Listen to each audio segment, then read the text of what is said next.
discouraged by the undistinguished start of his professional career that he'd contemplated quitting the sport altogether. Alongside Xander Bogaerts, really like a twin brother, Betts said of a player who'd been born 4 days before him.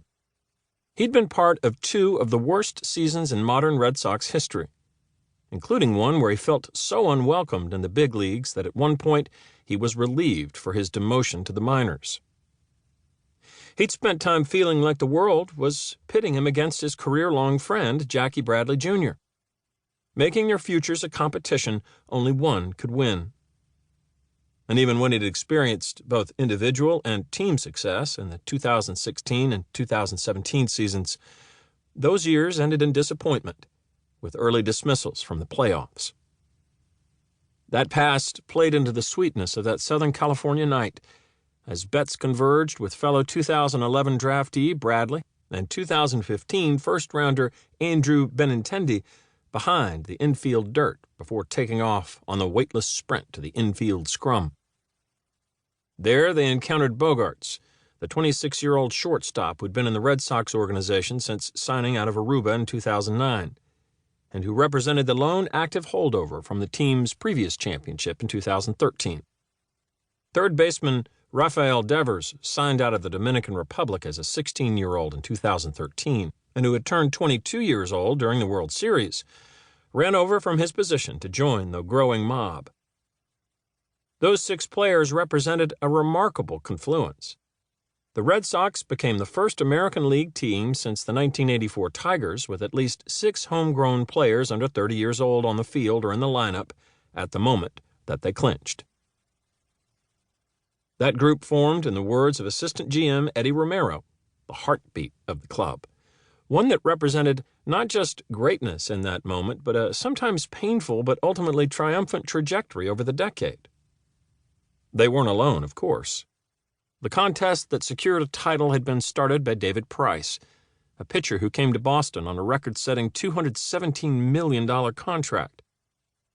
Another high-priced free agent, J.D. Martinez, had launched a home run.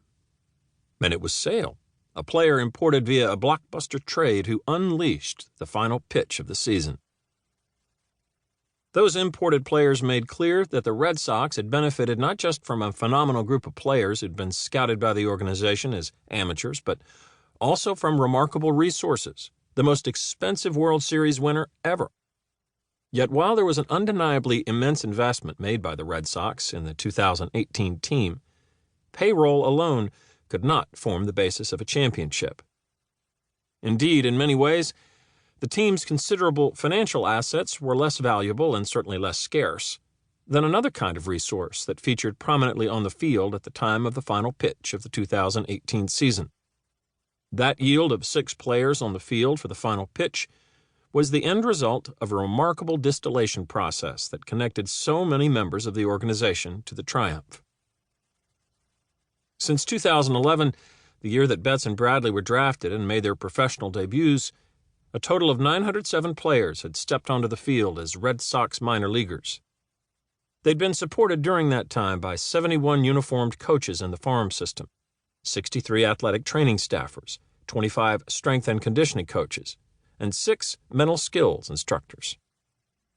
The group had been assembled by dozens of domestic and international scouts, with an unhealthy number of miles on their cars or in their frequent flyer accounts, and dozens more front office members who devoted themselves to finding players who would one day, they hoped, have the chance to help deliver a World Series title to Boston. And now, they had done just that. Finally. As Betts met with his teammates, years funneled into a triumphant instant. I've been with these guys for so long, Betts thought. It's a long time coming. Chapter 1.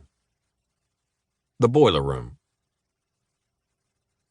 Chaos and possibility coalesced in the hours, minutes, and seconds leading up to midnight on August 15, 2011, creating the conditions for an organizational big bang.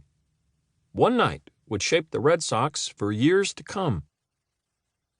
Roughly 15 members of the Red Sox baseball operations department were barricaded in the basement of Fenway Park, anticipating a frenzied rush to that night's deadline to sign their 2011 draftees.